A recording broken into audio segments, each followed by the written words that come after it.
Bonjour à tous, je suis très heureuse de vous retrouver pour la pleine lune du 6 janvier, une pleine lune en Cancer, une pleine lune qui va venir donc jouer sur notre rapport à nos responsabilités, mais également on va le voir vu qu'elle a un très bel aspect à Uranus, on va voir un petit peu, comment on va pouvoir se renouveler personnellement, comment prendre place, dans le monde qui se redessine progressivement.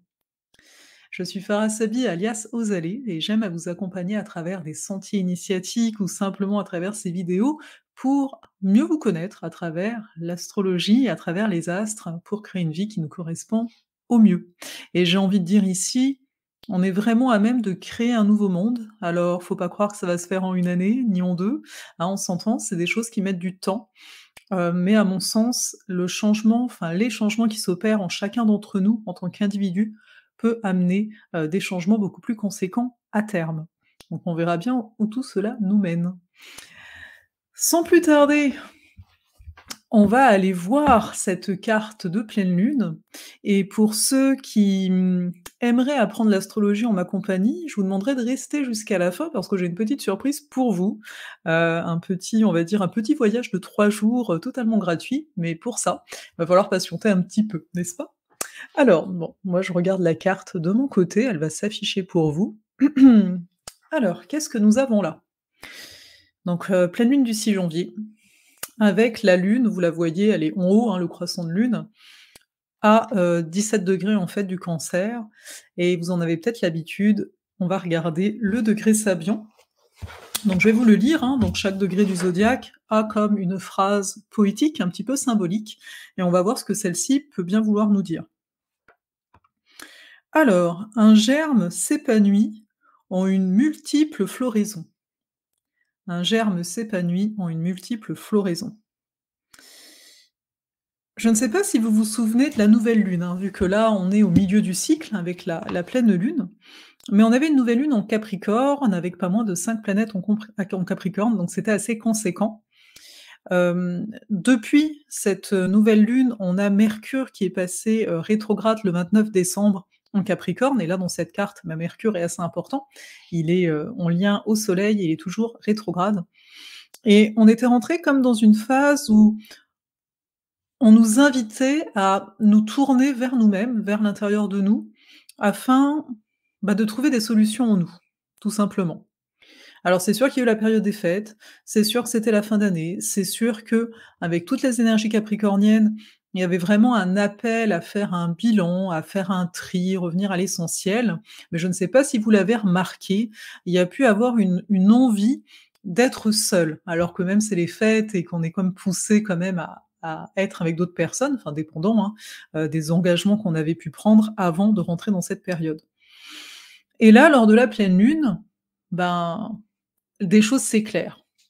Donc là, ce qui s'éclaire, hein, c'est l'axe Capricorne-Cancer qui est particulièrement intéressant, on va le voir, étant donné que, oui, il y a la lune en Cancer, mais on a toujours la lune noire. Je vous en avais parlé un petit peu, c'est peut-être lors d'un astro-oracle, lors de la vidéo de la semaine que je vous en ai parlé, qu'il y a la présence de la lune noire, en Cancer opposée à Pluton, mais on voit ça après. Donc là, pour revenir à ce qu'on nous dit, hein, on nous parle d'une volonté, hein, un germe s'épanouit en une multiple floraison. Donc rappelez-vous, la nouvelle lune, c'est la période où on va planter des graines et on ne sait pas trop à quoi ça va ressembler. Et là, c'est comme si on nous disait, waouh, ok, là, ça s'épanouit en une multiple floraison. Donc, on entend deux choses. On entend une forme d'épanouissement qui pourrait être atteint, ou en tout cas vécu, et en même temps d'une multitude, et pour ça, vous me voyez peut-être venir, on ira voir Mars qui est toujours rétrograde en Gémeaux. L'axe Capricorne-Cancer, il est là pour nous apprendre à nous responsabiliser, je vous le disais au tout début, c'est-à-dire qu'à mon sens, la véritable liberté, c'est quand on prend responsabilité, des obligations qui sont nôtres, mais surtout de notre réalité. Ici, en face de la Lune, hein, en bas, le rond avec le point au milieu, c'est le Soleil, et juste à côté, à droite, on a la planète Mercure. Et le fait d'avoir les 2 qui sont conjoints, donc qui sont au même endroit comme ça nous dit bien que on est on est possiblement, bien sûr, hein, maître de notre réalité. Et pour moi, la question qui peut se poser là, par rapport à cette phase de Mercure rétrograde qui a donc commencé le 29 décembre et se terminera le 18-19 janvier. Alors, faut voir que, oui, c'est la période de rétrogradation, elle dure 3 semaines, mais le cycle de Mercure rétrograde est beaucoup plus, long. Je vous inviterai à lire, je vous mettrai le lien d'un article que j'ai écrit à ce sujet sur mon blog. Mais donc, il y a vraiment ce côté réalistement, concrètement, qu'est-ce que tu vas mettre en place? Il y a vraiment un appel avec, en arrière-fond, bah, cette phrase-là, cet épanouissement de multiples floraisons, c'est de dire: «OK, mais pour qu'une fleur ou des fleurs continuent à s'épanouir, bah, il conviendra de les arroser régulièrement». À savoir la fameuse discipline que beaucoup, je sais, n'aiment pas comme terme. Et pourtant, la discipline nous parle de constance. Et pour moi, ce Soleil-Mercure en Capricorne nous parle d'une certaine constance. Ça nous parle aussi d'une capacité à se mettre en retrait par rapport à nos propres émotions. Ça veut dire aussi voir nos peurs. Encore une fois, on a la lune noire ici en Cancer, donc on a peur d'être abandonné, on a peur quelque part que personne ne prendra soin de nous. Ça va avec l'abandon en fait, et c'est de se dire: «Il y a personne en fait aujourd'hui qui t'abandonne». C'est très subjectif de dire: «Bah, là, tu vois, quand l'autre fait ça ou ne fait pas ça, je me sens abandonné». C'est très, très subjectif. C'est à moins qu'on vous dit, quelqu'un vous dit: «Je t'abandonne», et encore, tu pas obligé, d'où la responsabilité du Capricorne, de dire: «OK, tu m'abandonnes, je vais donc me sentir mal parce que tu m'abandonnes». Parce que dans cet axe-là, on nous parle de dépendance, si vous l'entendez. Si quelqu'un me dit, «Je t'abandonne et bah, je me sens pas bien», alors c'est correct, hein, d'accueillir l'émotion. Le but, c'est pas de ne pas l'accueillir, mais si ça fait un certain temps que c'est toujours là et que on se bâtit quelque part sur une blessure en se disant: «Mais si je suis seul, je trouverai jamais, une solution», bah, c'est là où ça va pas. Et là, on a des énergies qui nous montrent ça, qui nous dit: «Mais à quoi tu es dépendant? Quelles sont les peurs?» On est dépendant des peurs et donc on risque de construire, on a une énergie terre, on nous parle de construction quand même, mais pour l'instant la construction elle est intérieure, elle est assez, en lien à nos croyances en fait, parce que, bah, ça va être, ce qui précède l'action d'une certaine façon. Donc on nous met, les projecteurs là-dessus. C'est quoi tes dépendances? Pourquoi tu fais ce que tu fais? Quel statut social tu as envie d'avoir? Quel statut social tu penses que tu vas perdre? Alors pourquoi je vous parle de statut social? Parce qu'on a aussi Pluton. Si vous regardez la carte, tout en bas, donc il y a le soleil, le rond avec le point, à droite il y a Mercure et puis il y a le petit bonhomme, comme j'aime à l'appeler, il y a Pluton en termes de symbole, qui est donc toujours en Capricorne, hein, il est à 27 degrés. Et pas très loin on a Vénus, le miroir, qui elle est en, Verseau. Et donc on est passé, donc avant cette, pleine lune, on est passé, et peut-être vous le ressentez encore, par cette phase de dire: «Qu'est-ce que j'ai l'impression de perdre réellement?» Si je ne dépends plus de ce dont je suis habituée de dépendre, hein, la lune en Cancer nous parle particulièrement d'habitude, donc de conditionnement aussi, c'est de dire: «Mais qu'est-ce que je perds réellement? Qu'est-ce que je pense que je perds si j'arrête d'être dépendant de cette chose? Si j'arrete d'être dépendant de cette peur?» C'est-à-dire de m'attacher à une peur et ne pas oser voir plus loin. Je vous parle de voir plus loin, parce que Vénus, je vous le disais, elle est en Verseau, elle y est arrivée depuis le 2 janvier, c'est assez récent, et la Vénus Verseau nous parle, autant que le fait le Capricorne à sa façon, c'est de se dire: «Quelle est ma vision? J'ai envie de quoi plus tard?» Le Capricorne ramène à ce qui est réaliste, mais réaliste. C'est-à-dire qu'est-ce qu'il y a aujourd'hui, concrètement? Quand je dis réaliste, c'est pas: «Ah mais j'ai mes peurs», non, ça c'est du subjectif, on serait beaucoup plus dans le concert et oui, ça peut être mis en lumière. Mais je vous inviterais vraiment à vous dire: «Mais qu'est-ce qui est là concrètement? Quelle est la structure qui est mise en place? Est-ce que cette structure qui est mise en place répond à cette vision, à cette envie que j'ai pour plus tard par rapport à moi-même?» En fonction de la réponse, il faudra ajuster, la structure. Mercure rétrograde, c'est ce qu'il va faire ici. Et il faudra accepter que oui, j'ai peut-être l'impression de perdre quelque chose. J'ai peut-être l'impression que je vais peut-être même manquer, de quelque chose. Je veux dire, il y a quand même toujours ce nœud nord entourant avec Uranus pas loin, mais c'est de comprendre qu'à un moment, il y a des prises de risques. Alors quand je vous dis ça, le but c'est pas de vous mettre en mode, ultra stress, hein, on s'entend. Donc c'est toujours à prendre avec un discernement ici les paroles et un certain bon sens, j'ai envie de vous dire. Quand je dis prendre des risques, c'est vraiment de se dire: «Bon, en fait, je peux faire ça. Ça me fait super peur, oui, c'est un investissement par exemple, Oui, en termes de temps, d'argent, bah, on sait pas ce que ça nous coûte, hein, tu sais, quand on dit: «Qu'est-ce que ça te coûte?» Des fois, c'est pas une histoire d'argent, c'est: «Ouais, intérieurement, ça me coûte de quelque chose», par exemple, je sais pas, quelqu'un que vous aimiez pas, qui propose quelque chose que vous adorez et vous êtes là: Ça me coûte au niveau de mon ego, de ma fierté», et tu sais, ça pourrait être ça. Mais donc c'est de se dire: «OK, est-ce que tu penses pouvoir traverser ça?» Plutôt en poser lune noire. Est-ce que tu penses pouvoir traverser ça pour aller trouver ton trésor? Pour aller trouver cette sécurité intérieure qui va être plus que nécessaire, en règle générale dans la vie, mais là, pour cette année en particulier. Pourquoi? Bon, je vous le disais par d'autres façons, mais on a donc cet Uranus qui est en Taureau, soit, et il est en bel aspect, il est en trigone au Soleil et à Mercure, et il est en bel aspect, logiquement, aussi à la Lune.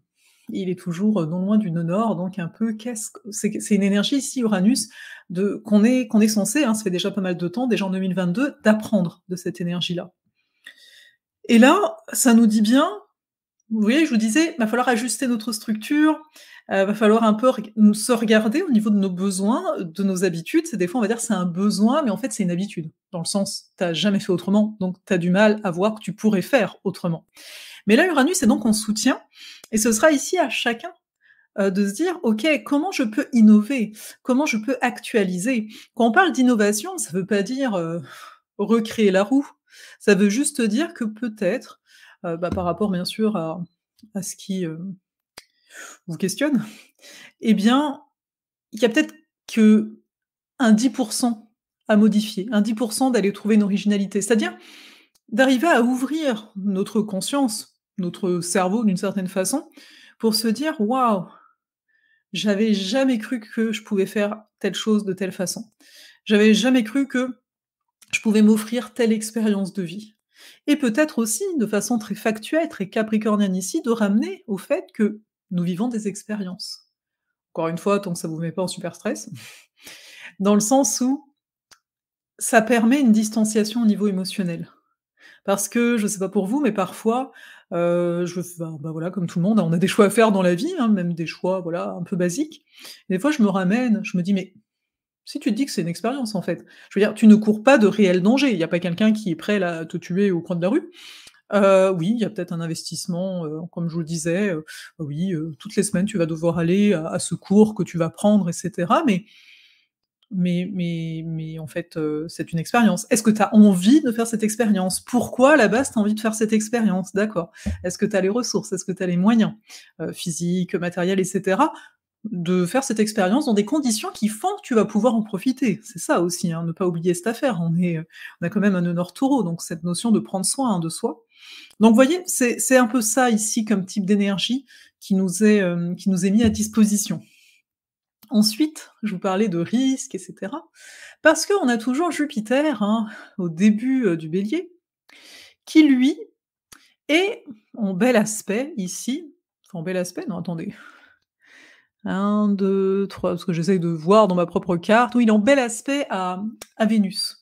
Donc il y a quand même ce goût en début d'année de bah, d'amener du changement. Vous voyez? On a toute une partie, vous m'avez entendu, toute une partie, voilà, je me restructure, j'ai besoin de solidité, j'ai besoin de sécurité, j'ai des peurs qui sont là et cetera, et en même temps, Jupiter-Vénus, c'est: mais j'ai le goût de changer réellement les choses, j'ai le goût d'avancer, j'ai le goût de partir dans quelque chose de nouveau, j'ai le goût de me découvrir, on va le dire comme ça. J'ai le goût de voir que je suis plus capable que ce que j'imaginais, justement, dans mes pensées, par rapport à mon vécu et compagnie. Et ça, c'est soutenu, cet aspect de dire: «Mais j'ai envie d'avancer, en fait», par ce Mars toujours rétrograde, soit, mais qui est en Gémeaux. Il le sera jusqu'au 12 janvier, pour rappel. Mais il est quand même, ce Mars, en très bel aspect aussi à Vénus. Donc, est-ce que il va y avoir des opportunités? Est-ce qu'on va se créer les opportunités? Et j'ai envie de vous dire oui, oui pour les 2. Mais comme Mars est rétrograde, c'est ma façon de faire. Qu'est-ce que moi je peux faire pour me découvrir, pour amener de la nouveauté? Et accueillir cette nouveauté, hein. C'est Vénus. Vénus, elle sait accueillir. Elle sait attirer, elle sait accueillir, et là les 2 vont de pair. Mars, la façon de faire, je vais mettre en place des actions, mais ça vient de soi. C'est ça la rétrogradation ici. Bien sûr, encore une fois, ça peut venir de l'extérieur, mais à mon sens, ça peut venir beaucoup de nous. Simplement parce qu'on a cet axe Cancer-Capricorne qui est très présent dans cette carte-là.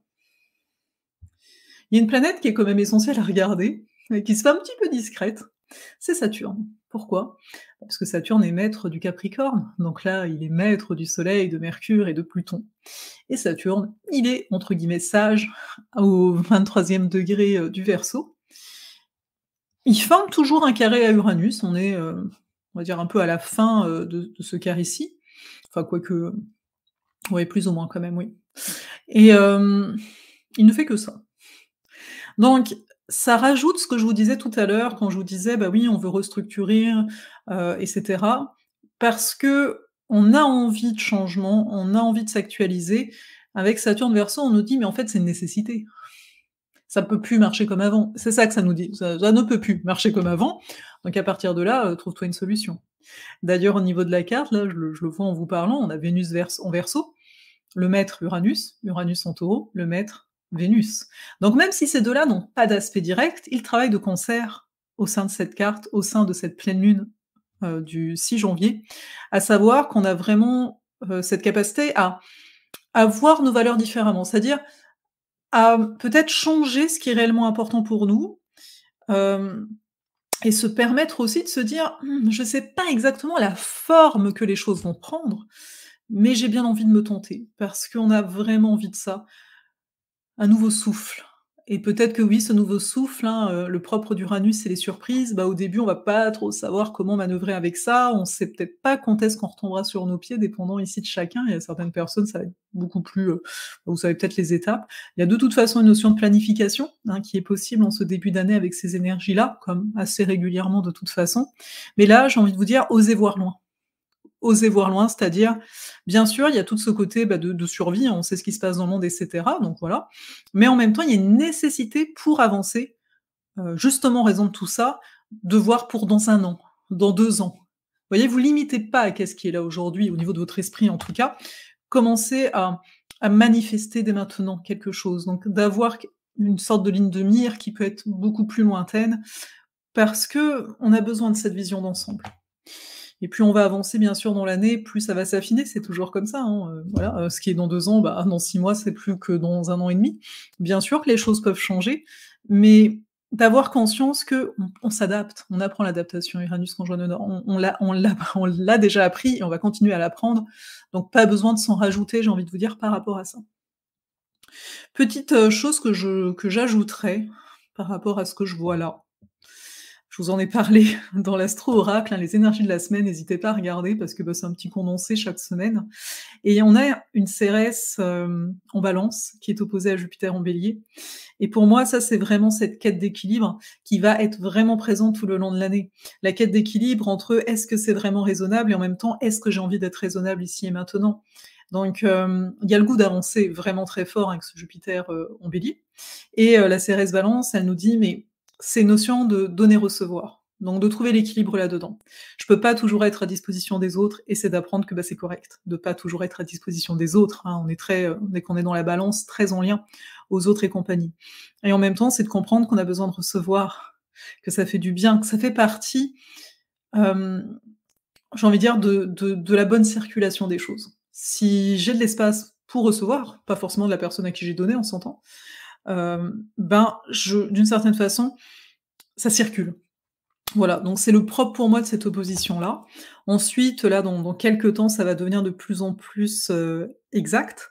On va avoir Vesta qui va arriver sur Neptune, donc il y a de fortes chances que pas mal de personnes, vont avoir le goût de reconnecter à la foi. Et bah, oui, quand je vous dis de regarder pour dans 1 an et cetera, bah, c'est sûr que la foi va être importante, hein, quelque part, parce que, bah, on n'a pas de certitude. Neptune qui ont bel aspect de toute façon au Soleil et à Mercure, donc on a cette volonté de reconnecter au divin, à l'univers, vous appelez ça comme vous voulez, vous avez compris. Mais c'est pas qu'une volonté, j'ai envie de vous dire, c'est que rien n'est séparé. Moi, quand on me dit que la spiritualité, genre: «Ah bah ça c'est la spiritualité, ça non». C'est un tout. Ça, à un moment, ça a été séparé dans notre histoire, hein, d'humains, là, quand on regarde, mais de base, ça ne l'est pas. Donc comment apporter, là, le fait que Vesta va être sur Neptune, on s'en reparlera sans doute dans un astro-oracle, c'est comment je vais apporter, du sacré, dans mon quotidien, dans ma vie et cetera. Donc voilà ce que je voulais vous dire par rapport à ça, par rapport à cette carte et là, si vous êtes là, c'est que, bah, vous êtes curieux peut-être de savoir de quoi je vais bien pouvoir vous parler. Donc là, je vais vous inviter, je vais vous mettre le lien, à vous inscrire pour, recevoir un 3 jours pour démystifier l'astrologie. C'est spécialement pour les débutants. Je vous préviens, si ça fait plusieurs années que vous êtes dans l'astro, ça va pas vous intéresser donc voilà quoi. Mais si au contraire, bah, vous êtes vraiment débutant et que vous voulez passer un peu de temps avec moi et avoir ce plaisir de me retrouver, chaque jour sur 3 jours, eh ben, je vous encourage à aller, vous inscrire et à en apprendre plus en fait sur, bah, c'est quoi l'astrologie, c'est quoi un thème astral, c'est comment, les signes du zodiaque et cetera et vous verrez, vous allez pouvoir regarder des choses déjà par rapport à votre propre carte du ciel. Je n'en dis pas beaucoup plus, hein, je vous laisse la surprise. Et si vous voulez rejoindre l'alchimie des astres qui commence le 21 janvier, eh ben c'est le temps, hein, parce que le 21 janvier, c'est dans pas si longtemps que ça. Donc, je vous mettrai aussi le lien. Et voilà, je pense que c'est déjà très bien. Il y a d'autres choses qui s'en viennent, mais, je crois que je vous en ai parlé. Il y a un recalibrage stellaire qui s'en vient à la fin du mois de janvier, mais on a le temps, voilà, de s'en parler. Vous avez le temps de vous inscrire encore, mais, bah, sachez que ça s'en vient parce que ça fait un petit moment. Et bah, là, comme d'habitude, il y a une date qui est venue, donc on honore la date qui est venue. Allez, prenez soin de vous et une excellente pleine lune.